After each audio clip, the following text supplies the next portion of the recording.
นางขวายนะพอไม่ออกนางขวายที่ว่าเขาเอามาถวายนะแบบตอนนี้เขากำลังสร้างนะสร้างไต้หวันหัวหัวน้อย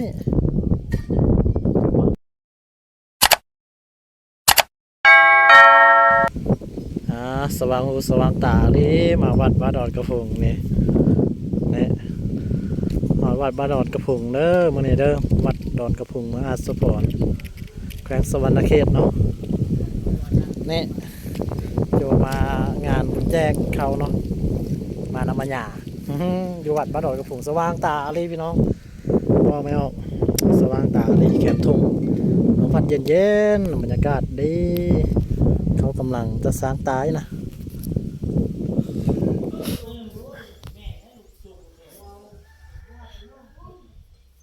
ความคิดดื้อของโจนะ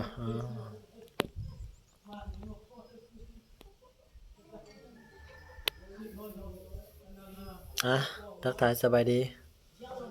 สวัสดีกันเบิดสู่พ่อแม่ออกอยู่กับโจนะโจวันโจอาวัน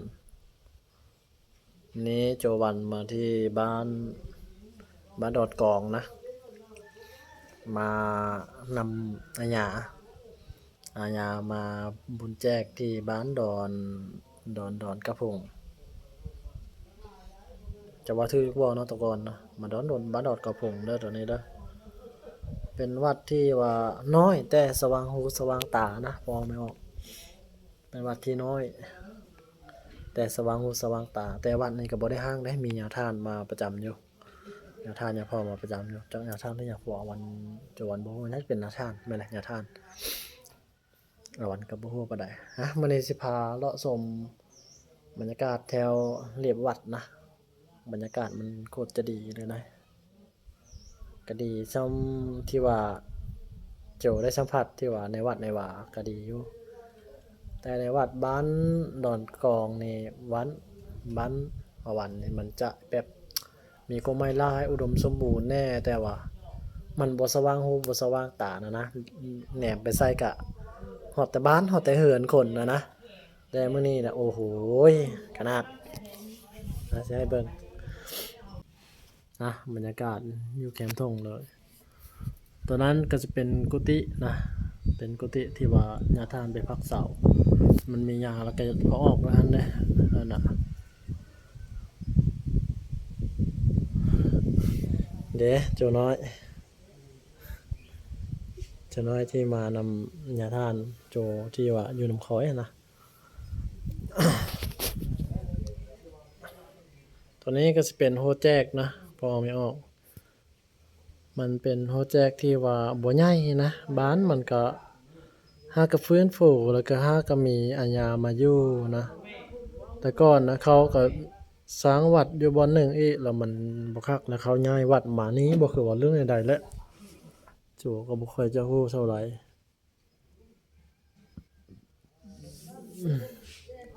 แต่ตอนนี้โอ้ยเขาพัฒนาเริ่มขึ้นมาได้แล้วตัวนี้ก็เป็นศาลาอันนั้นแบบปะกองบอกกองบุญยังนำมานี้ตัวนี้ก็จะเป็นอันแบบยามบุญประจำปีนะเขาสิฮดฮดหญ้าฮดยังนะฮดนาคฮดยังไปแล้วนะตัวนี้นะมีโหมียังตัวนี้สิเป็นนางขวายนะพอไม่ออกนางขวายที่ว่าเขาเอามาถวายนะแบบห่อกองตุ่มกองยังนะแบบเขาตากแห้งไว้แล้วนะเนี่ยมันจะเป็นนางขวายได้ตัวนี้นะมีแต่แผ่นใหญ่ๆเลยมี3 แผ่นนะ1 2นี่นะ1 2 3 แผ่นมีแต่แผ่นใหญ่ๆแผ่นนางขวายเป็นตัวนะเขาเอามาถวายนางขวายนี้เพื่อจะหุ้มกองเผียนใหญ่หรือว่าเป็นกองตุ่มน้อยก็แล้วแต่เนาะเขาจะตัดเอาถ้าเป็นกองตุ่มน้อยก็แต่ตัวนี้เขาจะไปเฮ็ดหุ้มกองเผียนก็น่าจะได้นะมันใหญ่แผ่นหนึ่งน่ะมันน่าจะได้อยู่ประมาณสักถ้ากองเผียนบ่ใหญ่นี่ก็ได้ ได้ซองถ้าแบ่งครึ่งแบบตัดเป็น4เส้นนี่ก็ได้4หน้าเราได้แผ่นหนึงน่ะมันใหญ่นะแต่บ่ฮู้ว่าอ๋อก็ถือว่าหลายได้พอออกไม่ออกเฮ้ยมี4แผ่นบ่ได้พอออกไม่ออก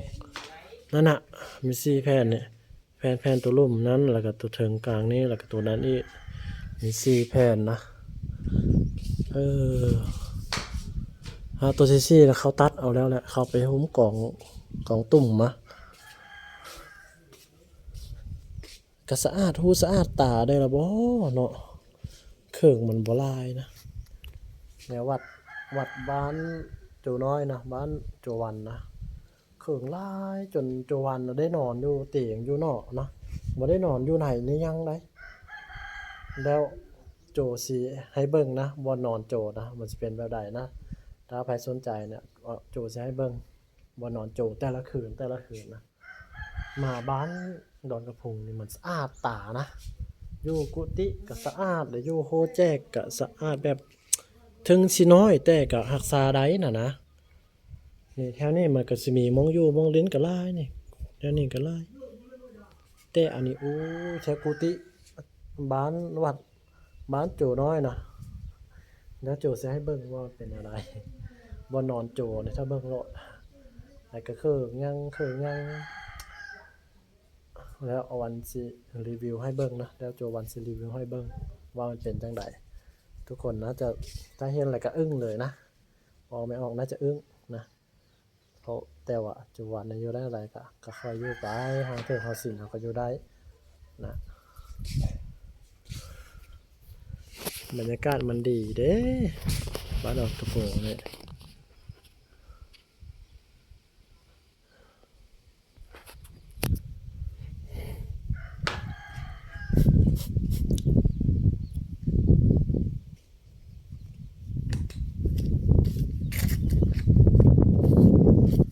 มันสว่างหูสว่างตาเด้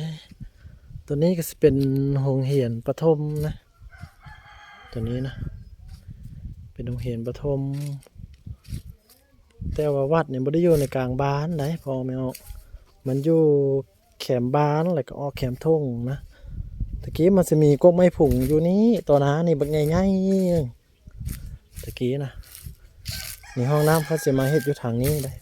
พอไม่ออกห้องน้ำอยู่ทางนี้แล้วก็ปลอกปลาเลือก็อยู่ทางนี้ลมเย็นดีนะถ้าเป็นยามร้อนเนี่ยโอ้ยน่าจะเย็นดีแต่กงไม้โบราณเฉยๆนะแล้วลมมันสิพัดเข้ามาสวยๆนี่ตัวนี้ก็จะเป็นกงไม้ที่ว่าให้ห่มก็ดีอยู่ถือว่าบ่มีห่มเลยนะมองไม่ออกวัดบ้านดอนกระพุงบ่มีห่มนะก็เป็นอีกแบบหนึงมุมมองหนึงที่ว่าก็ดีอยู่อุดมสมบูรณ์นี่ก็บ่อุดมปานใดเนาะกงไม้บ่มีนะตอนนี้เขากำลังสร้างตายวัดนะมองไม่ออกถ้าท่านใดสนใจจะถวายของสวยเรือไทยบ้านดอนกระพงก็ถวายได้นะติดต่ออาวันได้อาวันสิเป็นศูนย์กลางเนาะเจ้าวันสิเป็นศูนย์กลางให้แล้วก็เจ้าวันจะมอบแบบเป็นคลิปเป็นอย่างอะไรให้ว่าอาวันมอบสำหรับอาวันสิมอบให้ตามแต่ศรัทธาอะไรอาวันจะเป็นศูนย์กลางให้นะถ้าว่ามีท่านใดสนใจที่จะว่าบริจาคปัจจัยช่วยในการสร้างไต้วัดบ้านดอนกระพุงนะวัดก็ตอนนี้เขากำลังสร้างนะสร้างไต้วัดแต่ท่านใดจะมีปัจจัยก็แล้วแต่นะติดต่อเอาวันได้เอาวันเป็นศูนย์กลางให้แล้วก็วันจะอัปเดตให้เบิ่งนะถ่ายคลิปให้เบิ่งเห็นยังให้เบิ่งเอาแล้วถ้าว่ามีน้องท่านใดสนใจมอบให้อาวันนั้นกับอาวันก็มีน้ำใจอยู่คือกันได้นะนี่เด้นะโจวันที่ว่าวานมีกกไม้ผงใหญ่แต่ก่อนนะนี่ตอนบางใหญ่นึงอยู่สนแจท้ายตัวนั้นนะแล้วเขาก็บักลงมามันสูงเกินไปนะไม้ผัดไม้แบบบ่แม่นไม้แก้นฮะนะไม้เป็นไม้ผงเนาะมันบ่มีแกนก็ว่าเสี่ยงว่าถ้าปักลงมาแล้วเฮ็ดวัดอยู่นี่แล้วมันจะบ่คักปานใดฮะนะ เสียงตัวการล้มสลายลงมาทำนั้นทำนี้เขาก็เลยปักลงมาตัวใหญ่ๆหน่อยดิ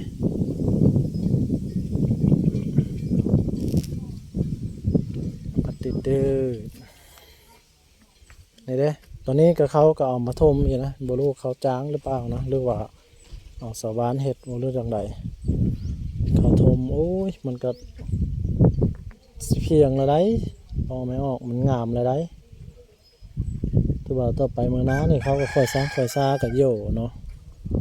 ถือว่ากุฏิกุดีเขานี่โอ้ยงามละได้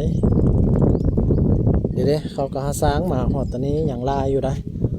ถ้าท่านใดมีปัจจิตปัจจัยกันอย่างลายอยู่ลายคือกัน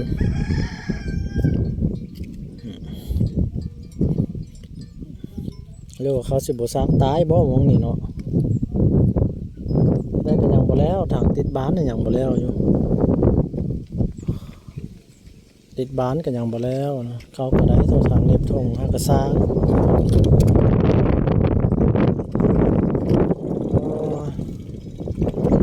ว่าแกมนอกนี่เปิ้นอยู่ได้ล่ะสายสิ่ง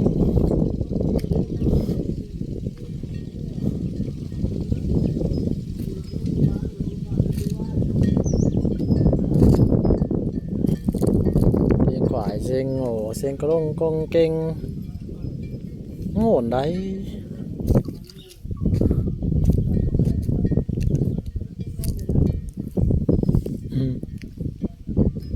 หวานน้อยหวานน้อย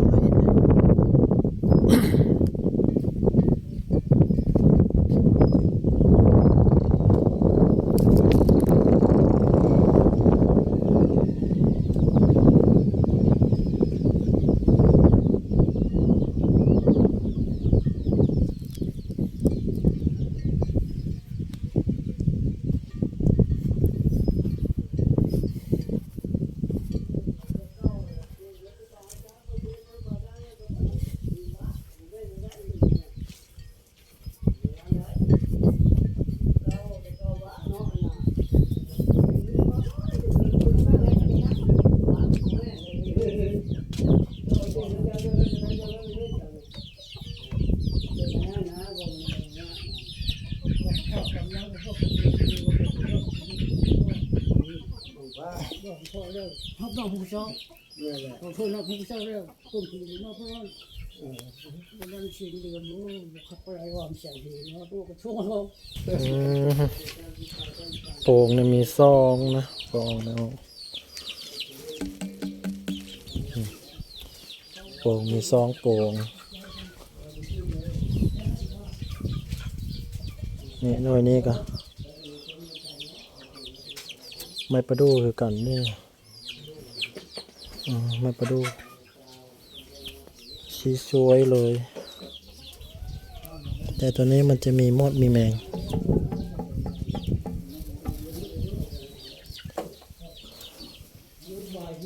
ตรงโป่งมีซองหน่วย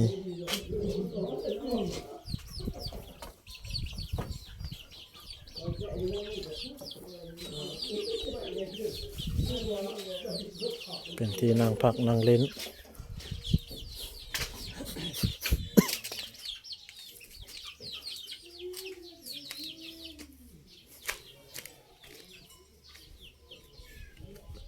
ตัวนี้จะเป็นก๊อกใส่ได้อยู่น้ำก๊อกตัวนี้ก็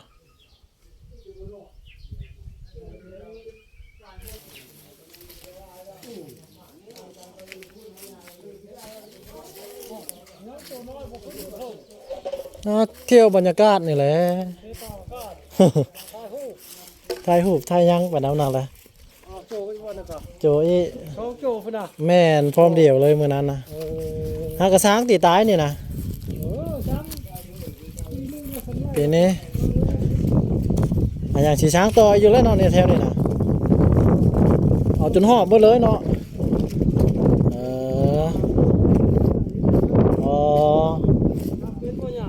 ทำยังจังว่ามันเป็นไปได้มันได้ดังอยู่ได้ดังนะอ้าวคือไปเปิดบูดูน่ะ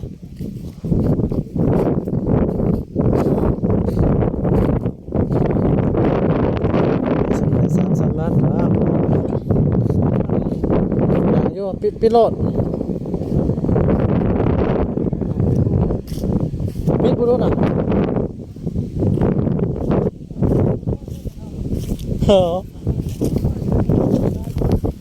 กระถามยังไม่ได้เอาน้ำมาพองแหละ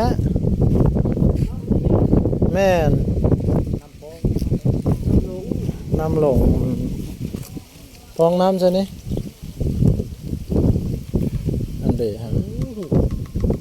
จิ้มเลยเอาใช้น้ำบัน ห้องน้ำหมดเลยมีปะ นี่บ่แหละ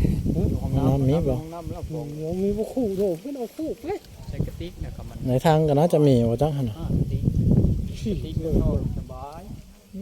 โดนได้เปิดเท่านึงมันชูหลงได้ มันตั้งเลย มันเป็นแต่โดนละ ผมก็ได้ลง บ่โดนปานใดติ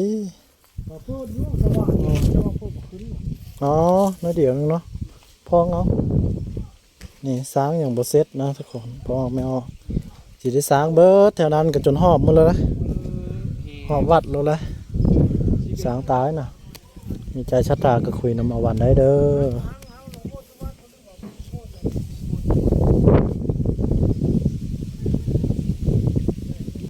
กูเล่นกูเล่นก็คือกู ฮักกระชัวเพื่อนบอกเธอชีโมเลยตื่นยังได้ตีก็มี ตอนนี้แม่อ้อกำลังแต่งปลาเขาเขาออกไปเขียนแล้ว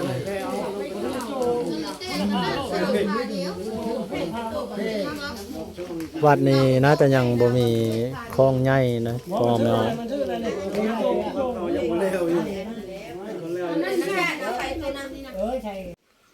นี่มาหัดวัดบ้านรถกองเลยมีตะแมวนะนี่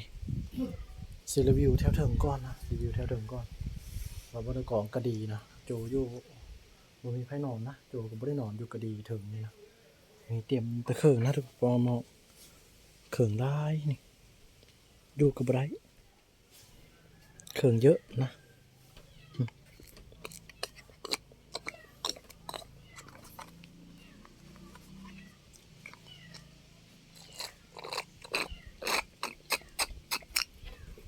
แมวกะ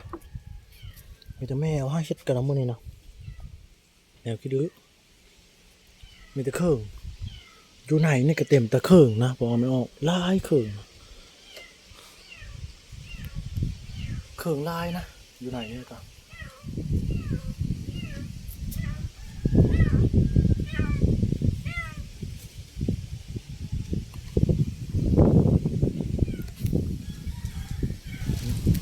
ข้างล่างนี่ตัววันนอนตัววันจะให้เบิ่งนี่ก็ที่นอนของอาญานะนี่ที่นอนของตัววันอยู่ตีกนี่เลยนะอยู่ข้างนอกนะนี่ที่นอนของตัววันอยู่นอกแบบอยู่นอกนี่เลยนอนอยู่เตียงนี่แหละเนี่ยตัววันนอนอะไรนอนอยู่เตียงนี้นี่สว่างไปนี่นะลมพัดเว่อๆเฮ้ยโง่เฮาอีเลยน่ะพอออกบ่อัดท้ายน่ะโง่เฮาอีเลยโง่เข้ามาวัดอีเลยพอออกใครแล้วบ่อัดท้ายเนาะได้โจได้เที่ยวอัดโย่แต่ละมื้อแต่ละคืนนะพอออกกับพอออกเลยนะพอบ้านประกาศให้อัดก็ยังบ่อัดนะพอไม่ออกนะนี่เด้ที่นอนของโจวันกับโจผูโจพมเนาะตัวนี้จะเป็นคุกขยะนะแบบกินไปยังแบบนี้ไปทิ้งตั้งห้าที่นอนได้เนี่ยนะไม่อยู่นอกเลยลมพัดเย็นเว่อมันมีแต่เครื่องนะอยู่ไซก็อยู่บ่ได้มีแต่เครื่องยาเพิ่นบ่อันนั้นนะแบบบ่บริจาคออกเลยนะแบบบ่ไปซอยนั้นซอยนี้แบบคนเฮามาหาก็แบบเพิ่นบ่สู้ไห้น่ะนะแล้วคือแป้งโหนนี่ก็นี่ขึ้นเบิ่งเครื่องมีอึดนะเครื่องจีวรลายนะแถวนั้นแถวนี้มีหมดอยู่ถึงก็ลายชุดจีวรนี่นะแต่ชุดของโจวันนี่ชุดของโจวันนี่ขาดไปเลยนี่ชุดของโจวันขาดไปเลย เพิ่นให้ใส่นะแต่ก็บ่เป็นหยังจะวันทนได้นะภายใน2อาทิตย์เอาวันทนได้จะวันทนได้นะแล้วก็เจอกัน บ๊ายบายสำหรับคลิปนี้